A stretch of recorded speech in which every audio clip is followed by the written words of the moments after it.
ఆదివారం సినీ నటుడు icon star Allu Arjun ఇంటి దగ్గర కొంతమంది దుండగులు ఇంట్లోకి ప్రవేశించి మెయిన్ గేట్ దాటి దాడికి పాల్పడిన ఘటన అయితే నిన్న సంచలనంగా మారింది. అక్కడ ఉన్న పూలకుండ్లు కావచ్చు, కొన్ని పలగొట్టి ఒక రకమైన భీభత్సం అనేది అక్కడ సృష్టించారు. భయాందోళన వాతావరణాన్ని అయితే అక్కడ క్రియేట్ చేశారు. అయితే ఈ దాడికి సంబంధించి ఈ దాడికి పాల్పడిన 6 వ్యక్తులను నిన్ననే పోలీసులు అరెస్ట్ చేయడం జరిగింది. అయితే ఇప్పుడు ఆ నిందితులకి ఎవరైతే 6 నిందితులు ఉన్నారో రెడ్డి శ్రీనివాస్, మోహన్, నాగరాజు, నరేష్, ప్రేమ్ కుమార్, ప్రకాష్ అనే వీరందరికీ కూడా బెయిల్ అయితే మంజూరైంది. కోర్టు వీళ్ళకి బెయిల్ మంజూరు చేసింది. ప్రస్తుతం వీళ్ళు జైలు నుంచి అయితే బయటకు వచ్చారు. 10,000 పూచీకత్తు కట్టి మరీ బయటకు రావడం జరిగింది. అయితే ఈ దాడి ఘటన ఒక్కసారిగా అటు రాజకీయ వర్గాల్లోనూ ఇటు సినీ ప్రముఖుల్లోనూ ఒక ఆందోళన అయితే కలిగించింది. దీనిపై ముఖ్యమంత్రి రేవంత్ రెడ్డి కూడా స్పందిస్తూ సోషల్ మీడియా వేదికగా ఆయన స్పందిస్తూ దాడిని అయితే ఖచ్చితంగా ఖండిస్తున్నానని చెప్పడం జరిగింది.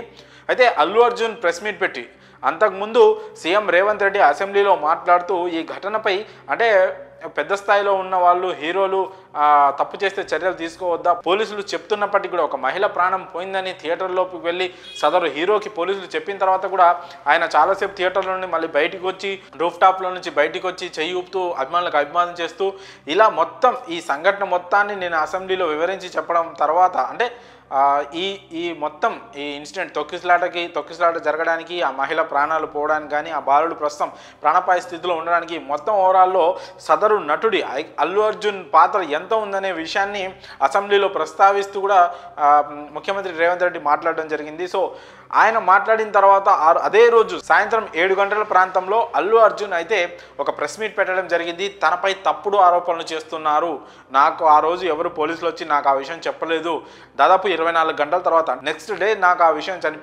తెలిసింది, ఆ మహిళ కళ్ళు తిరిగి చనిపోయిన విషయం నాకు తర్వాత రోజు తెలిసిందని అల్లు అర్జున్ ప్రెస్ మీట్ పెట్టడం జరిగింది. ఆ ప్రెస్ మీట్లో ఆయన చెప్పడం జరిగింది. సో ఇదంతా జరిగిన తర్వాత నెక్స్ట్ డేనే అంటే అల్లు అర్జున్ కావాలని గవర్నమెంట్కి వ్యతిరేకంగా, రేవంత్ రెడ్డికి వ్యతిరేకంగా ప్రెస్ మీట్ పెట్టి ఒక కౌంటర్ లాగా మాట్లాడారని కొంతమంది సోషల్ మీడియాలో కూడా అల్లు అర్జున్పై విమర్శలు చేశారు. ప్రభుత్వం నుంచి కూడా అనేక మంది నేతలు అల్లు అర్జున్పై బహిరంగంగానే విమర్శలు గుప్పించారు.